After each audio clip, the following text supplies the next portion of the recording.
It started with the faint crackle of burning leaves behind my barn. I thought nothing of it until the wind shifted and smoke rolled toward her pristine HOA house. Within minutes, Karen's so-called controlled burn turned into chaos. As flames licked her roof, the same woman who fined me for untrimmed grass was suddenly screaming for help. But the real story isn't the fire, it's what she did after. What happens when the HOA's most powerful voice becomes the neighborhood's biggest liability? She'd spent months policing every inch of my property. One afternoon, she decided to burn her leaves right beside my wooden barn just to prove a point. But nature doesn't play favorites. The wind changed, and in seconds, her roof was glowing orange. It was the moment every homeowner in that HOA secretly dreamed of, the day the Queen of Complaints watched her own kingdom go up in smoke. I'd lived under her rules for years: petty fines, constant notes, endless control. Then one autumn afternoon, karma arrived, disguised as a gust of wind. The same leaves she was burning beside my barn caught her roof instead. As the fire spread, her confidence melted into fear. This wasn't just about a fire, it was about how one careless act exposed everything wrong with our HOA. She enforced every rule like it was law, no exceptions, no mercy. But when she lit that pile of dry leaves beside my barn, she broke the same safety code she wrote. Minutes later, sirens echoed through our street, and suddenly the enforcer became the accused. What happens when the woman who built her power on control learns that nature doesn't obey HOA rules? The night was quiet until I smelled smoke. Behind my barn stood our HOA president, burning leaves in defiance of her own rulebook. But when the wind shifted, the flames jumped the fence and crawled toward her home. I grabbed my hose, but part of me hesitated. After years of fines and humiliation, was this Carmore just my chance to finally expose her hypocrisy? I moved into that quiet, tree-lined neighborhood, thinking I'd finally found peace. The kind of place where kids rode bikes until sunset, where front porches stayed lit at night, and where every yard looked like it came straight out of a magazine. My barn sat on the back edge of my property, a little weathered, but strong. I used it for storage, sometimes for woodworking. To me, it was home, honest and simple. The first few months were perfect. Neighbors waved when I mowed the lawn. Dogs barked in the distance, and the lake breeze carried that soft scent of pine and fresh grass. It wasn't until the HOA started showing interest in my unapproved structure that I realized peace in this community came with conditions. Karen, the HOA president, was the kind of person who seemed to appear out of nowhere, clipboard in hand, smile sharp as glass. She called herself a protector of property values, but most of us saw her as a self-appointed sheriff. She'd fine people for mailbox paint that was too faded, for wind chimes that were too loud, even for lawn ornaments she personally didn't like. At first, I tried to play along. I kept my yard trimmed, paid my dues, and stayed polite. But Karen's attention was different. It wasn't about the rules, it was about control. Every week, she found something new to criticize. My barn was too rustic. My driveway too wide.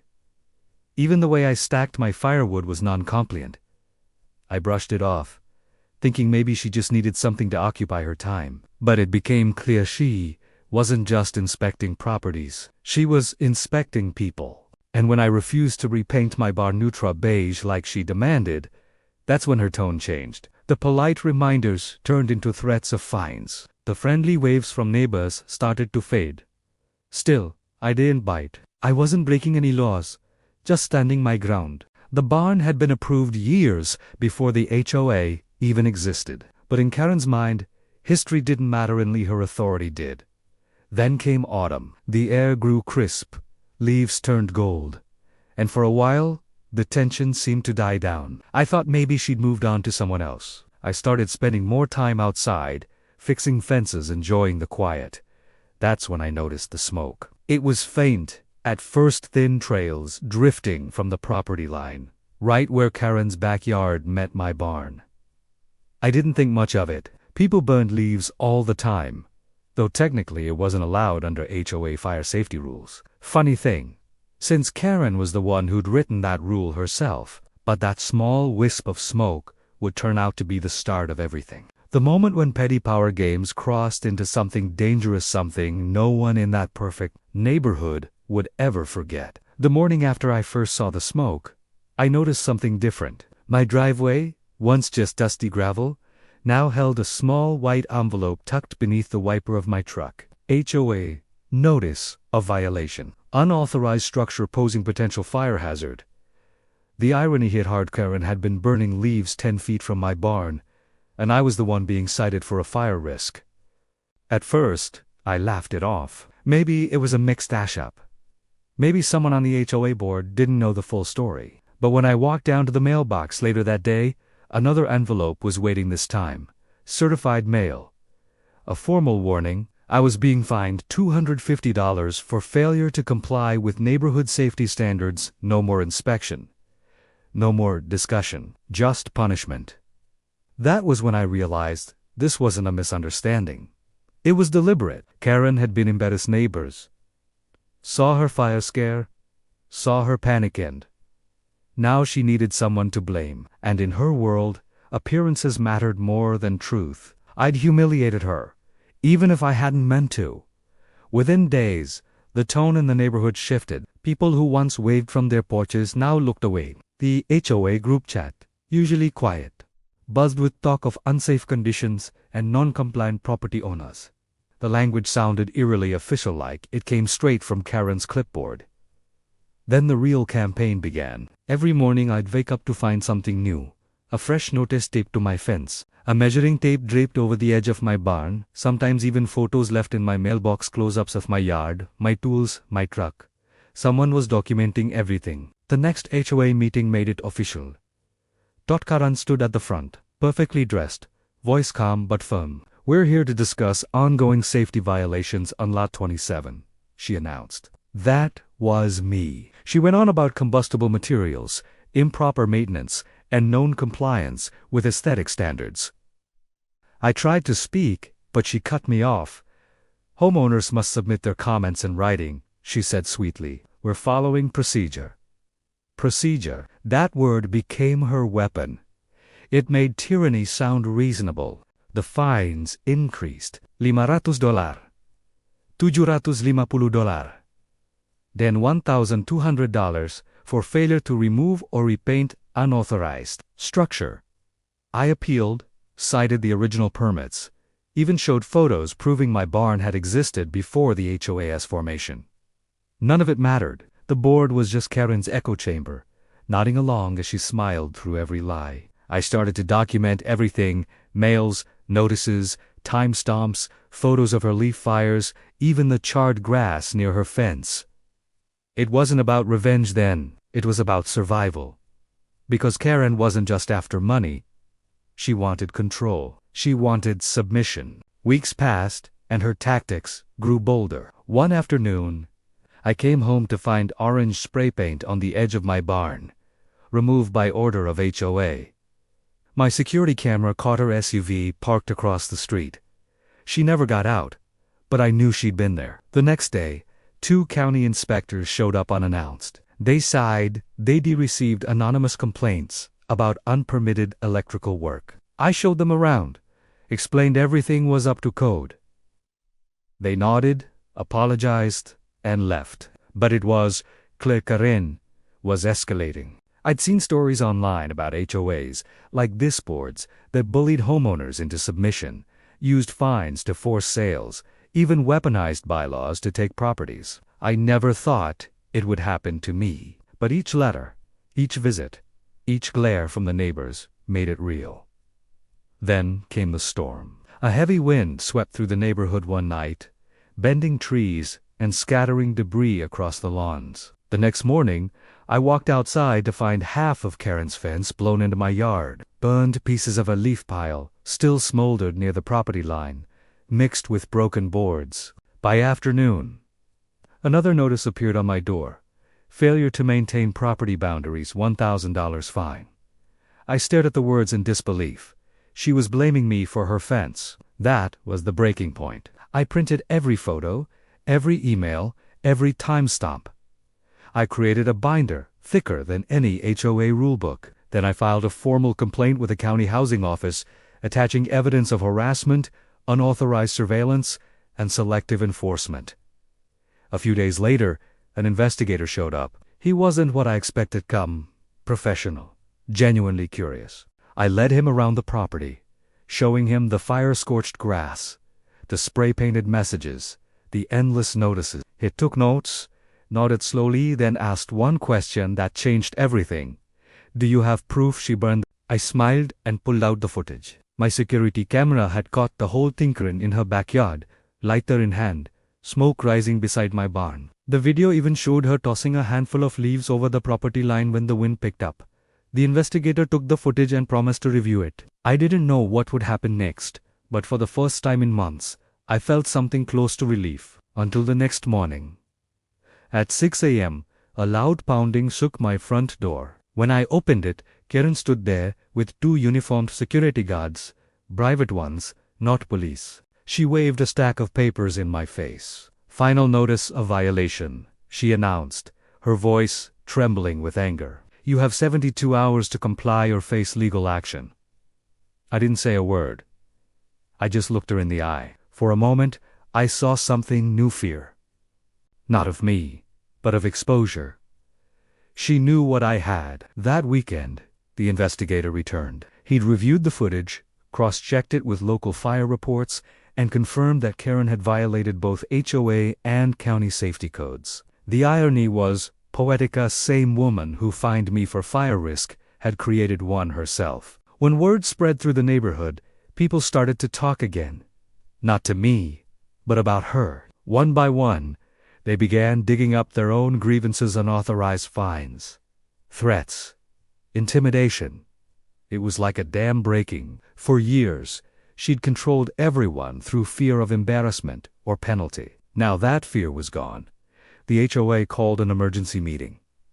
Karen tried to dismiss the accusations as misunderstandings, but the evidence was undeniable. The investigator presented photos, reports, and witness statements. When the video played, the room fell silent. You could hear the crackle of burning leaves, her voice muttering something about showing him how it's done. Karen's expression went pale. She tried to interrupt, to deflect, but it was over. The board voted unanimously to suspend her authority pending review. As the meeting ended, she glared at me, no longer smug, just cornered. She gathered her papers with shaking hands and left without a word. But the story didn't end there. The HOA's legal counsel began reviewing every fine she'd issued over the past 2 years. Many were overturned, refunded, or erased completely. Neighbors who once feared her began to approach me, some apologizing, others just relieved. Still, part of me stayed cautious. Power like hers doesn't fade quietly, and sure enough, a week later, I saw her standing at her window, staring across the yard. The charred patch of grass between our properties was still visible, a dark reminder of how far she'd gone to prove a point. I thought that would be the end of it. But then, one night, I heard a sound outside. Not the crackle of fire this time, something softer, like footsteps near the barn. When I stepped out with my flashlight, the beam caught a familiar face, darting away into the shadows. Karen. And that's when I realized losing power doesn't always stop people like her. Sometimes, it makes them desperate. I called the sheriff the next morning and handed over everything: video clips, timestamps, a new set of footprints leading straight from her property line to mine. The investigator's report grew thicker, the case more serious. Karen's leaf fire had started as a petty act of defiance, but it had spiraled into something much larger: harassment, false reporting, property damage. The HOA could ignore it no longer. What began as a whisper of smoke was now a full-blown reckoning. And for the first time, the entire neighborhood saw the truth. Karen hadn't been protecting us. She'd been protecting herself. But as I watched her house in the distance, curtains drawn tight, I couldn't shake the feeling this wasn't finished. Because when someone like Karen loses control, they don't just walk away. They find new ways to fight back. It all came to a head on a gray, windless morning, the kind of day that felt heavy before anything even happened. By then, the entire neighborhood knew about the investigation. Karen had gone silent for days, her usual patrols replaced by drawn curtains and a driveway that stayed empty. But tension hung thick in the air. like everyone was waiting for something to snap. That morning, I woke up to the distant rumble of a truck. When I stepped outside, I saw a Ida County vehicle, followed by 2 patrol cars, slowly rolling down the street. Neighbors peeked from windows, whispering behind their blinds. The convoy stopped right in front of Karen's house. For a moment, no one moved. Then, a man in a suit stepped out. County Code Enforcement Director, clipboard in hand. 2 deputies followed. Karen burst through her front door, still in her robe, shouting before anyone could even speak. "You can't just show up here unannounced," she yelled, voice trembling. "This is private property." The officer didn't even flinch. "Ma'am," he said calmly, "we're here under a county investigation into multiple code violations, unauthorized fines, and harassment complaints filed by residents, including video evidence of illegal burning and property damage." Her voice cracked.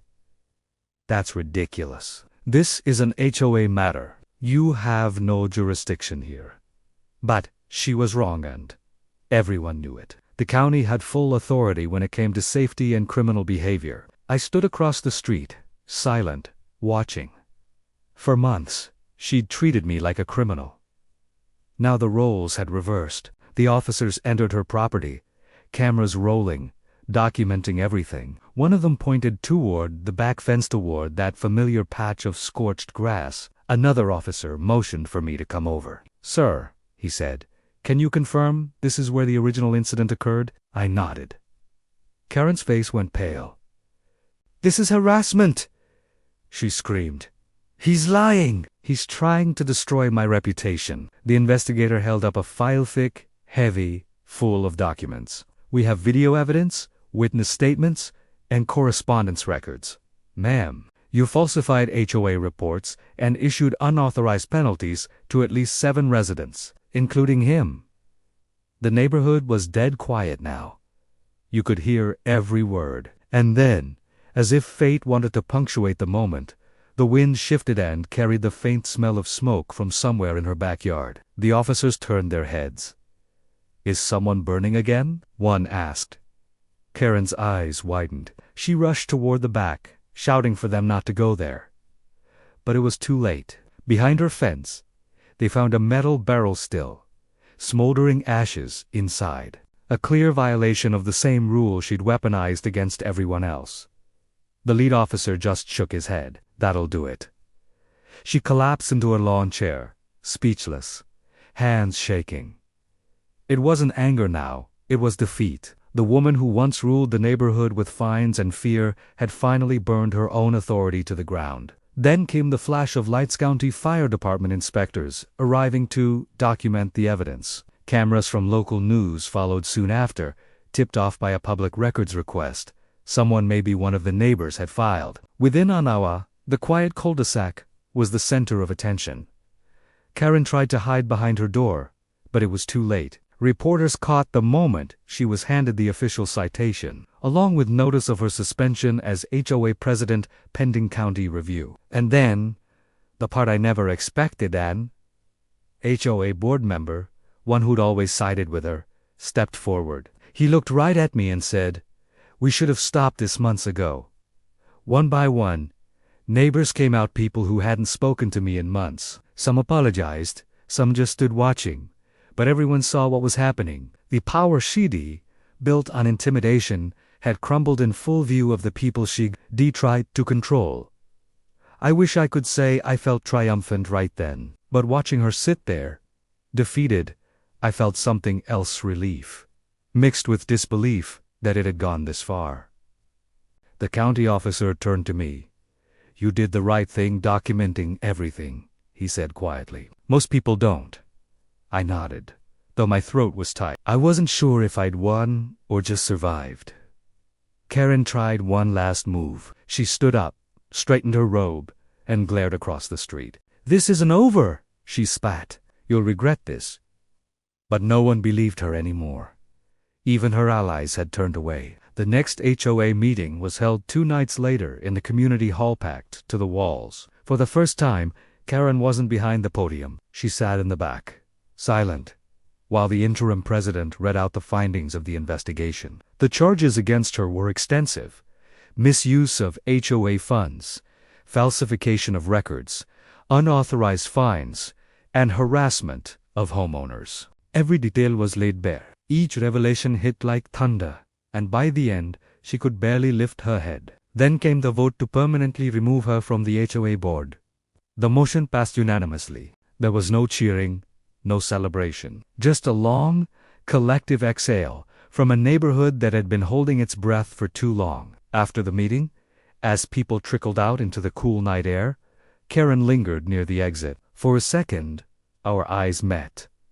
I expected anger but saw only exhaustion, maybe even shame. She turned away, got into her car, and drove off without saying a word. But the climax wasn't just her downfall, it was what happened next. 2 days later, a county press release confirmed that Karen was being investigated for falsifying HOA billing records, using fines to cover personal expenses. The story made local headlines. HOA president under investigation after illegal fire and harassment claims. Neighbors who once defended her now called the county themselves, adding their own evidence. Photos, emails, notes slipped under doors, all of it forming a pattern that painted a chilling picture of how far one person's obsession with control could go. That week, contractors arrived to repaint the HOA office building, removing her name from the plaques and door signs. The same neighbors she'd fined for non-compliant paint colors now stood side by side, laughing as they helped. It was poetic, almost cinematic. But the real moment of justice came in the mail. A letter from the HOA declaring all my previous fines void, citing improper enforcement and procedural misconduct. It wasn't about the money, it was about vindication. I walked to my barn that evening. Sunset washing over the yard, the same yard she'd once called a violation. The grass was still scorched from that long ago fire, but I decided not to fix it. It was a reminder, a scar that told a story. As I stood there, I noticed movement across the street. A moving truck. Karen's house, the one that once stood spotless and untouchable, now had boxes piled high by the curb. She wasn't just leaving the board, she was leaving the neighborhood. People watched quietly as she loaded the last box. No one said goodbye. No one waved. She climbed into her SUV, paused for a moment, and glanced in my direction. Then she drove off without a word. And just like that, the street felt lighter. But the silence she left behind wasn't peaceful, not yet. Because power like hers doesn't just disappear. It leaves echoes, rules rewritten, reputations scarred, trust broken. The neighborhood had to rebuild. Not just fences and lawns, but a sense of fairness. Still, as I closed the barn door that night, I couldn't help but think sometimes justice doesn't come with fireworks or revenge. Sometimes, it's quiet. Just the sound of someone driving away, leaving behind the mess they made. And yet, a small part of me wondered, when someone like her loses control, do they ever really stop fighting? Because the next morning, before the sun was even up, I found one last envelope in my mailbox. No name, no address. Just 3 words scrawled in shaky handwriting. This isn't over. The wind picked up, rustling the ashes by the fence line, and I knew the story wasn't finished yet. By the time autumn returned, the neighborhood barely resembled the place it had been a year earlier. The silence that once hung heavy between houses was gone. Kids played on driveways again, porch lights flickered back on, and people actually smiled when they passed each other on morning walks. The tension that had once defined every property line had dissolved, replaced by something far rarer: relief. 4 months after Karen's departure, the HOA board operated in recovery mode. What she left behind wasn't just a mess of bad decisions and fake reports, it was a fractured community. There were lawsuits pending, residents demanding refunds, and a lingering mistrust that made every new rule feel suspicious. But something unexpected happened amid the cleanup. People started to take ownership. The new HOA president, a quiet man named Douglas, wasn't interested in control. He scheduled open meetings, invited everyone to speak, and even created a transparency policy that required every HOA action to be posted online. For the first time, people understood how decisions were made and how to challenge them. I attended one of those meetings out of curiosity. The same hall that had once echoed with Corin's voice felt completely different now. Neighbors who'd once avoided eye contact sat together, laughing softly, passing around coffee. The agenda wasn't about fines or violations. It was about repair projects, landscaping ideas, and rebuilding trust. When my name came up under old business, I braced myself. But Douglas simply smiled. "Mr. Lawson," he said, "on behalf of the board, I want to apologize for how you were treated under the previous administration. We can't undo what happened, but we can make sure it never happens again." The room clapped, not loud, not dramatic, but genuine. That moment felt heavier than any confrontation or revenge could have. It wasn't victory through punishment, it was restoration through acknowledgement. For the first time since I'd moved there, I actually felt like part of the neighborhood again. But Karen's shadow still lingered in subtle ways. Occasionally, old rumors someone would mention her name in a cautious tone, or a new homeowner would ask, "Wasn't this the neighborhood with that crazy HOA lady?" People would chuckle, then quickly move on.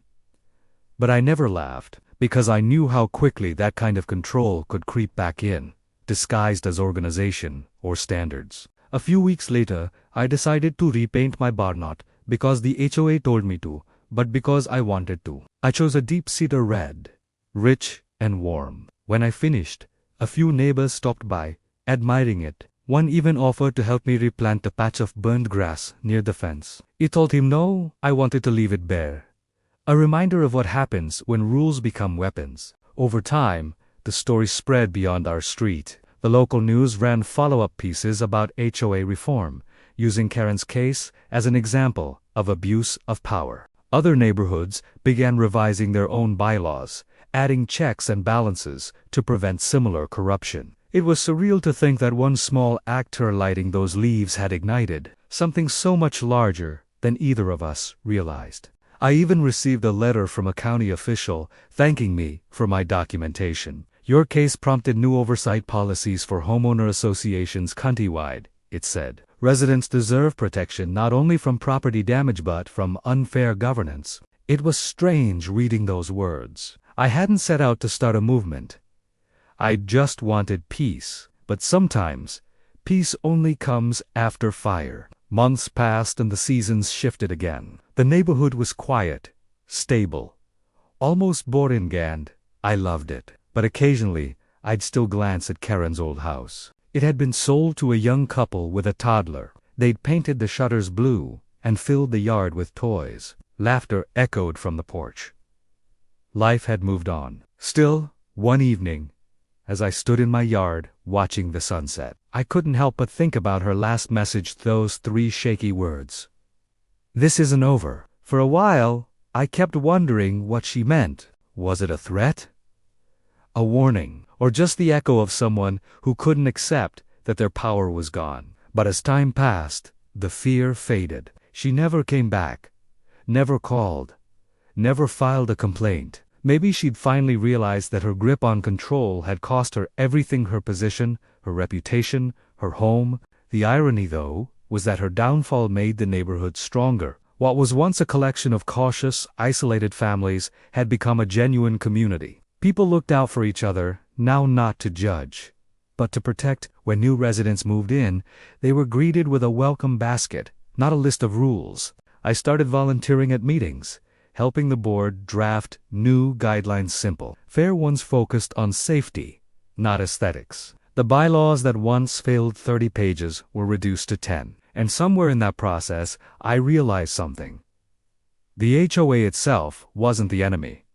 It was just a tool. The problem had always been who held the hammer. One rainy night, nearly a year after it all began, I found myself alone in the barn again. The wind howled outside, and rain drummed against the roof. I thought about everything that had happened: the fear, the anger, the fire, the humiliation, and how it all led to this quiet, peaceful moment. I poured myself a cup of coffee, sat down at the workbench, and looked around. The burn marks on the fence were barely visible now, but I never painted over them. They told a story, a reminder that some battles aren't about winning, but about refusing to be silent. Sometimes, I still hear neighbors talk about that whole fire thing like it's some local legend. They don't know all the details.